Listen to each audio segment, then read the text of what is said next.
10:41 y estamos con la diputada Alejandra Sepúlveda, que es del Frente Verde Regionalista Social, y con el diputado Jorge Alessandri de la UDI para conversar sobre este impuesto a los súper ricos. Diputados, qué gusto verlos. Muchas gracias por acompañarnos. Hola Rafa, muchas gracias por la invitación. Diputada, muy buenos días. Muchas gracias. Muy buenos días, Rafael. Buenos días. A ver, primero que nada, este impuesto a los súper ricos surge ante la imposibilidad de subvencionar, de costear la pensión garantizada universal, que iba a costar entre 3 y 4 mil millones de dólares, dependiendo de las estimaciones, pero que según todos los economistas, tal como estaba planteada hoy, no se podía financiar 1.500 millones a lo sumo. ¿Hay otra alternativa, diputada, para financiarla que no sea este impuesto a los súper ricos? Primero, Rafael, yo creo que a mí me gustaría primero comentar lo del Consejo, ¿no?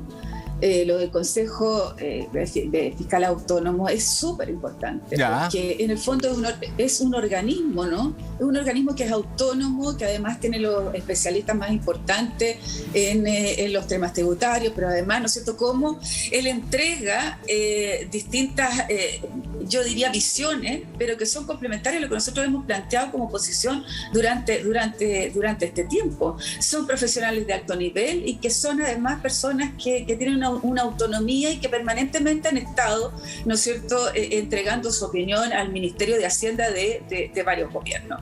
Entonces, frente a esto, que digan, mira, lo que hoy día se está haciendo no tiene una mirada de largo plazo, que es muy importante en el tema previsional. No estamos hablando de 10, de 20, ellos están hablando de 50 años. El gobierno solo hizo una proyección a 30. Pero al mismo tiempo, Rafael, lo que plantea, que para nosotros también es muy importante, que esto nunca debería haberse visto desde dos, ¿no es cierto?, mensajes o proyectos de ley distintos, sino siempre debería haber sido complementario, como lo que ha ocurrido permanentemente en el Congreso.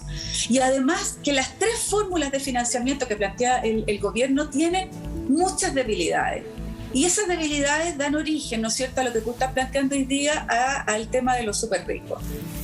Se planteó el proyecto de los súper ricos no solo ahora, ¿no es cierto?, en el proyecto de la pensión garantizada universal.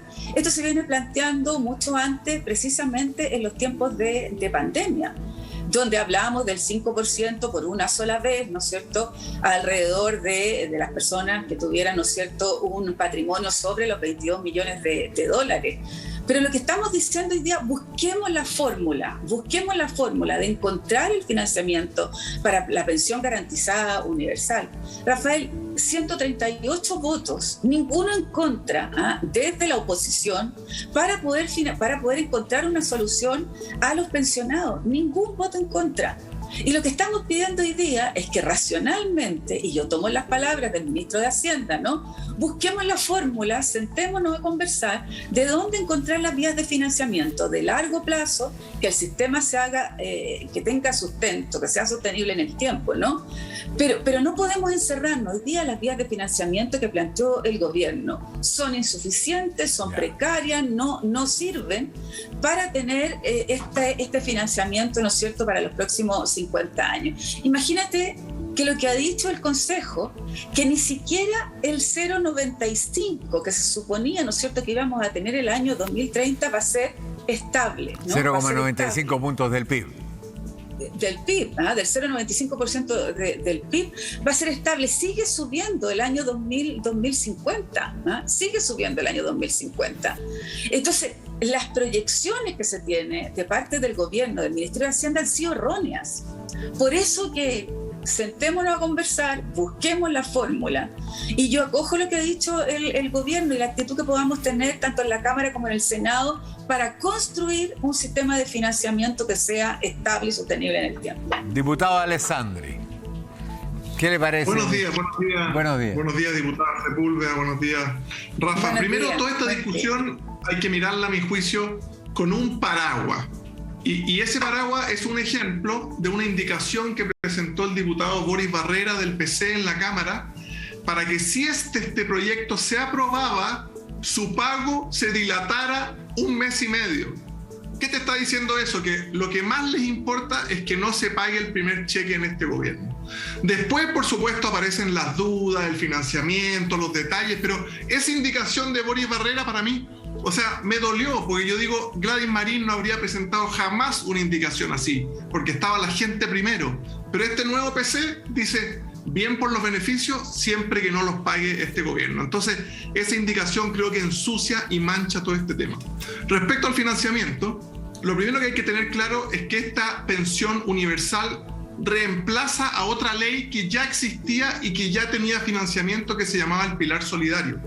Ese Pilar Solidario cuesta hoy día $3.600 millones más o menos, financia gran parte de esta nueva pensión universal. Por lo tanto, la plata ya estaba el año pasado, solo que se llamaba Pilar Solidario, ahora se agranda un poco. Lo que estamos discutiendo es ese 0,1 que no te lo alcanza a financiar el Pilar Solidario, sino que hay que ir a buscar nueva plata en otra parte.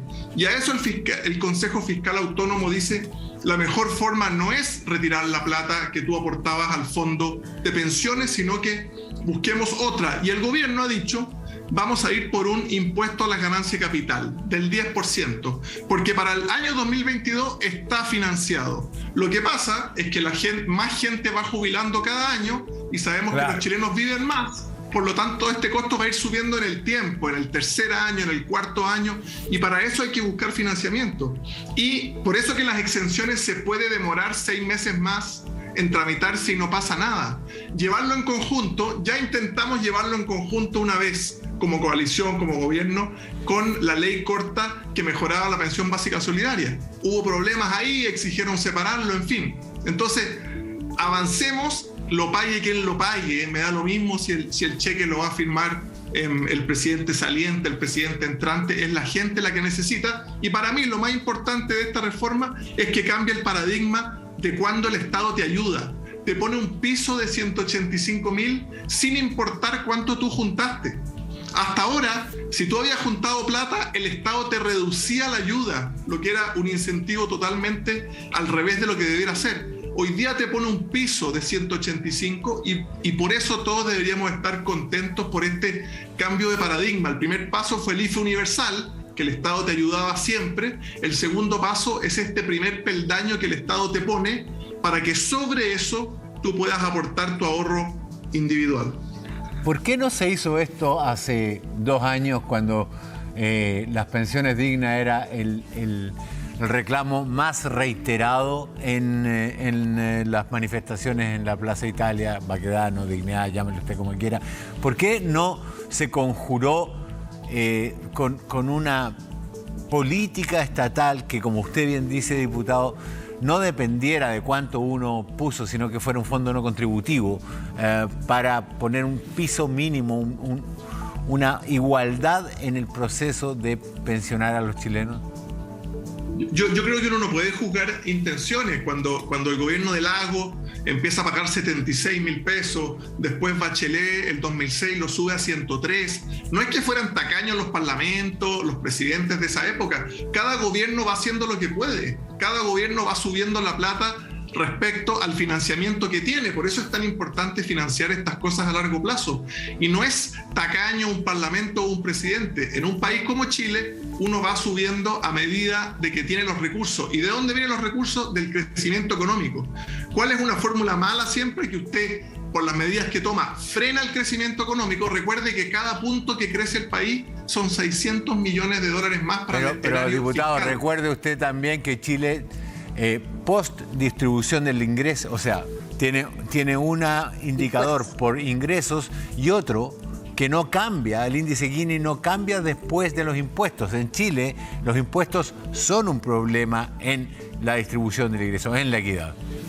Ese gran pecado del Estado, porque efectivamente si el Estado distribuyera directamente como el IFE a tu cuenta corriente, sí cambiaría antes de distribuir y después de distribuir, pero el Estado se traga más del 90% de las platas en la burocracia, en lo que cuesta funcionar, traspasa solo una pequeña fracción a las personas y por eso ese índice no se mueve. Si uno mira países más desarrollados, la distribución del ingreso cambia ostensiblemente antes de la repartición del Estado o de la recaudación de impuestos y después. Ahí el pantano en Chile de la burocracia se traga la gran mayoría de la plata de los contribuyentes. ¿Ese es el problema? Bueno. ¿Es la burocracia estatal, Alejandra? Yo primero responder a tu pregunta, ¿no? Que es muy importante. Lo que tú planteaste, yo estoy en la Comisión de Trabajo permanentemente ya hace 4 años. Y nosotros lo único que hemos querido es que el gobierno entendiera el concepto de una pensión universal que fuera garantizada. El gobierno nunca lo entendió durante estos 4 años y volvió a insistir en lo que tiene que ver con la capitalización individual, recordar el 6% de cotización, ¿no? Si te quería incorporar de nuevo al sistema de capitalización individual absolutamente fracasado. Entonces, frente a esto, hoy día, los últimos 3 meses del gobierno, ¿no es cierto?, hizo una inflexión absoluta en lo que se estaba planteando. Y yo quiero retrucarlo de la indicación. Porque la indicación que plantea el diputado Barrera es coincidente con lo que plantea el Consejo Fiscal Autónomo en más de sus 16 páginas. En la tercera, por ejemplo, dice, aquí lo que se necesita, ¿no?, es que sean coincidentes ambas cosas. Que sea coincidente la pensión, el aumento, ¿no es cierto?, de la pensión con el aumento de los tributos o la exención tributaria. No puede ir una cosa fuera de la otra. ¿Y por qué suena mal lo que dice el diputado Alessandri? Porque en el fondo dice, mira, ya tenemos los recursos, ¿no? Porque aquí la pensión, el pilar solidario lo entrega. Entonces decir, bueno, con la misma plata estamos haciendo la misma cosa. No es así. Hoy día estamos aumentando sustancialmente lo que tiene que ver con el pilar solidario. Entonces, porque si no sería pasar una plata a otra y raya para la suma, los jubilados recibirían exactamente lo mismo. Estamos ampliando el universo de personas que van a recibir. Y esa ampliación de universo necesita tener ahora los recursos disponibles, porque no lo podemos ver a corto plazo, 2 años, 4 años. Lo que está diciendo el Consejo Fiscal Autónomo es que tenemos que ser responsables. Y frente a esa responsabilidad, ¿no es cierto?, tenemos que mirar esto a 30 y a 50 años. Pero, ¿sabes, Rafael? Nosotros no tenemos ninguna intención hoy día de un gallito con el gobierno de quién firma el cheque. Si inteligentemente se firma ahora y se entregan los recursos ahora, tú tienes menor presión para el otro gobierno. Entonces eso también tienes que entenderlo. Aquí no estamos hablando de gallitos, aquí lo que estamos hablando es la vida cotidiana de los jubilados que necesitan tener estos recursos. Y por eso que creemos urgente que el ministro de Hacienda, que ha mostrado cierto grado de flexibilidad, ¿no es cierto?, se siente a estudiar el día lunes, y cuando él estime conveniente, cómo vamos a financiar esto lo antes posible. Ahora, de este sistema, 0, Rafael, 0 se tocan la AFP. 0. Aquí no hay ningún movimiento, ¿no es cierto?, al 10% de la AFP. ¿Cómo se calcula la pensión? Que es lo que tratamos de ver en la ley corta, y por eso el gobierno colocó un dique ahí en la ley corta de pensiones, porque tocábamos a la AFP. Si tú te das cuenta, la pensión garantizada universal es plata del Estado, ¿no? Plata que se recauda con impuestos. Pero aquí, ¿qué pasa, no es cierto?, con los 110 años para poder mejorar el cálculo de las pensiones? ¿Qué es lo que pasa con las mujeres, no es cierto?, que desde los 60 a los 65 no recibimos ningún aporte del Estado? Pero en términos de lo que les pasa a la AFP, de cómo siguen ganando las AFP con los recursos de todos los chilenos y chilenas, se toca un pelo. Diputado Alessandri. Rafa, una cosa que podríamos estar de acuerdo con Alejandra, a propósito de la noticia de la inflación del 7%. La inflación significa básicamente que con la plata que tenías el mes pasado comprabas ciertas cosas, y este mes el poder adquisitivo de esa plata te va a alcanzar para mucho menos cosas. Y quizás, un poco adelantándonos a que vienen periodos de más inflación en Chile, uno podría empezar a pensar que las pensiones que paga el Estado estuvieran en UF. Porque si aprobamos las 185.000 y estamos en una inflación cerca del 7%, en 2 años ya es el 14%. O sea, esos 185.000 ya no valen 185.000, valen cerca de 150.000, 148.000. Por lo tanto, si vamos a tener... Pero esa depende de la inflación del año que viene también, diputado. Exacto, factores externos o internos que llevan a tener inflación más de país latinoamericano, entonces quizás el Estado debiera empezar a proyectar y hacer un esfuerzo, porque obviamente que es más plata y es más caro, pero empezar a pensar en un Chile más parecido a la inflación de nuestros vecinos y que los beneficios estatales no fueran perdiendo valor, porque si no es un engaño. Tú le dices a la gente 185, el próximo año vale menos, el siguiente vale menos, y en 4 años le estás pasando 100.000 pesos con suerte. Entonces, pongamos un poco si no de data a ese temor, que yo lo encuentro súper razonable, pero la data tiene que ver con la inflación que hay hoy día en Chile, producto de un aumento de circulante dado por el IFE y los retiros, por un aumento del precio del combustible en los mercados internacionales, por un problema de oferta de las líneas de producción internacionales.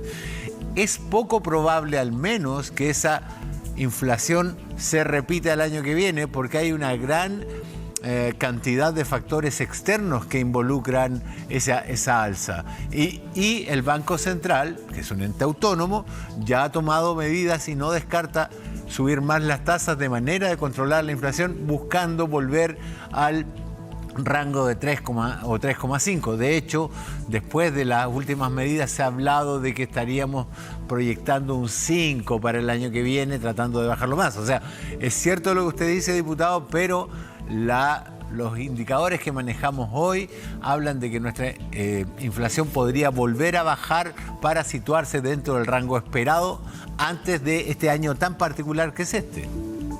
Voy a guardar este video, Rafa, y voy a estar muy contento si se cumple lo que usted dice. Obviamente que nos encantaría volver al 3, 3,5, pero yo tengo ciertas aprensiones. Creo que lo que uno hace internamente también impacta.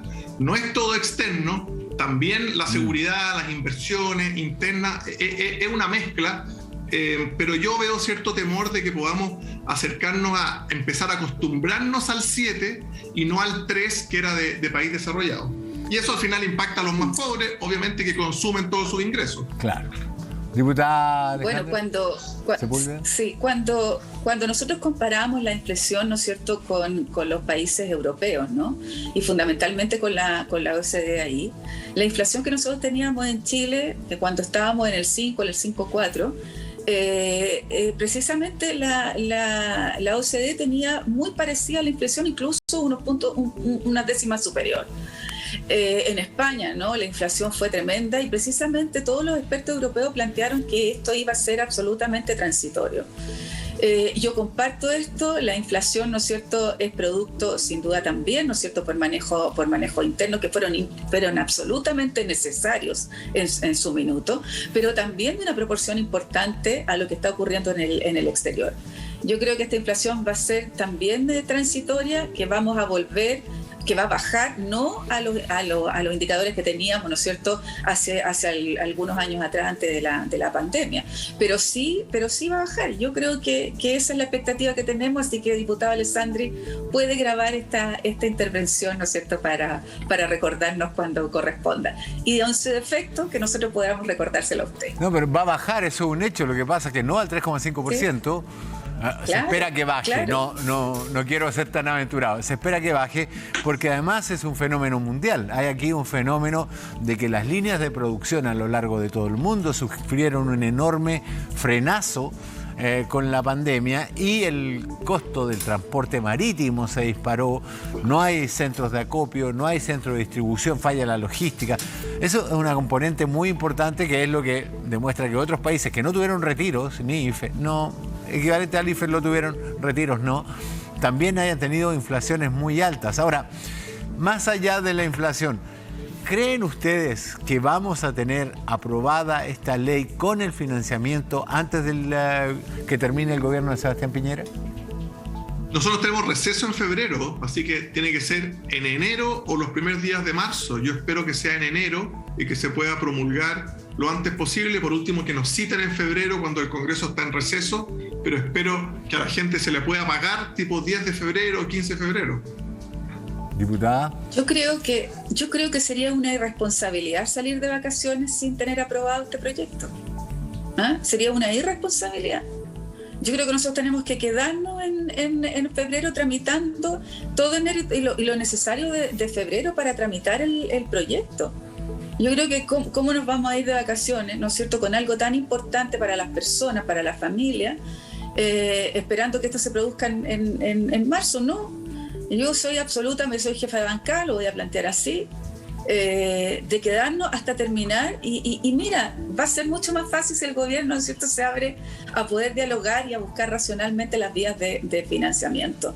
Pero lo antes posible que se entregue, ¿no es cierto?, este aumento de las pensiones y yo creo que una buena fórmula es que nosotros no salgamos de vacaciones hasta que tengamos aprobado este proyecto. Una pregunta, ¿cómo va a quedar el proyecto del impuesto a los súper ricos al final? Hoy día está con una tasa de un 1,5 a las fortunas de 1,5 para los de 5 millones de dólares o más y 2,5 para los de 22 millones de dólares o más. Es el que está hoy día. Un impuesto anual. Anual. O sea, en 10 años, 25%. No, diputado, no funciona así. No, pues si no seas así. O sea, hoy día... 2.5 al año. Pero es que los porcentajes no se miran porque son siempre dependiendo del porcentaje. O sea, si yo saco un 10% de un 100%, el 100% del otro año cambia. No, porque el año siguiente esa empresa creció y vendió más y de nuevo recuperó, por lo tanto, es verdad que ese porcentaje es respecto a lo que tienes, pero yo espero que en Chile sigan creciendo las empresas, por lo tanto, se va a acercar más a 10 años, 25%. Y el problema del impuesto a los súper ricos es que es, primero, difícil de recaudar, te gastas más plata yendo a tasarlo, y segundo, que te deja siendo poco competitivo. Los impuestos tienen que ser lo más altos posibles para recaudar, pero lo suficientemente bajos para ser competitivos. La mayoría de los países que lo han puesto lo han sacado. Y aparte los impuestos tienen que ser fáciles o baratos de recaudar, que tú puedas en un sistema computacional como las contribuciones, por ejemplo. Súper fácil, cuánto vale el inmueble, cuánto pagas. Si tú tienes que destinar cientos de funcionarios a ir a tasarle las acciones que no se transan en bolsa, a tasarle las sociedades que no son abiertas, a tasarle la parcela, a tasarle el departamento, finalmente el Estado se gasta más yendo a tasar. Ahora, les reconozco sí comunicacionalmente que el nombre es imbatible, o sea, impuesto a los súper ricos. ¿Quién podría negarse a ir a sacarle al tío rico unas monedas de oro de su piscina? O sea, comunicacionalmente no hay nada que hacer, pero yendo a la realidad, yo creo que es una muy mala idea. Bueno, ¿se gasta uno o 2 millones de dólares en tasar cosas? Yo quiero decir, Rafael, que hay que diferenciar, ¿no? Esto es el impuesto al patrimonio, ¿no? A lo que tienen las personas. No tiene que ver con su industria, no tiene que ver con la creación de empleo, no tiene que ver con eso. Tiene que ver con los helicópteros, con las pinturas, con lo que tiene desde el punto de vista personal en términos de patrimonio. Y esto se ha utilizado mucho en Europa, como algunos han dicho que esto va de salida, porque se usó durante 80, 90 años en Europa. Eso se usó y además en forma permanente. Entonces yo creo que esta es mira Rafael, la mayoría de los súper ricos en el mundo plantearon que se incorporara y que se realizara un mayor impuesto para ellos. Entonces los súper ricos dijeron, sí, nosotros estamos dispuestos en estos tiempos de pandemia a incorporar y a tributar más. Ellos mismos, los más ricos del mundo. Sin embargo, los más ricos en Chile, incluyendo ahí al presidente de la República, yo era media ingenua, ¿no? Porque yo pensé que en el fondo en un minuto el presidente de la República iba a decir, sí, ¿sabes qué? Yo soy de los más ricos de este país, no me lo voy a poder llevar a la tumba, ¿no? Voy a incorporar y hacer este impuesto a los súper ricos, como una forma también de solidaridad frente a las personas que menos tienen. Y bueno, yo creo que esta es una fórmula que podemos explorar, ¿no? Pero esperamos que el ministro de Hacienda coloque otra fórmula también en la mesa. Pero lo más importante es que esto llegue a las personas, ojalá en el mes de febrero, lo antes posible. Y para eso aquí no hay vacaciones, no hay posibilidad de irse de vacaciones si no tenemos, ¿no es cierto?, esto aprobado. Muy bien, diputada Alejandra Sepúlveda, diputado Jorge Alessandri, les quiero dar las gracias a ambos por este tiempo que nos han dedicado aquí en CNN y Chilevisión. Que tengan ustedes una muy buena jornada.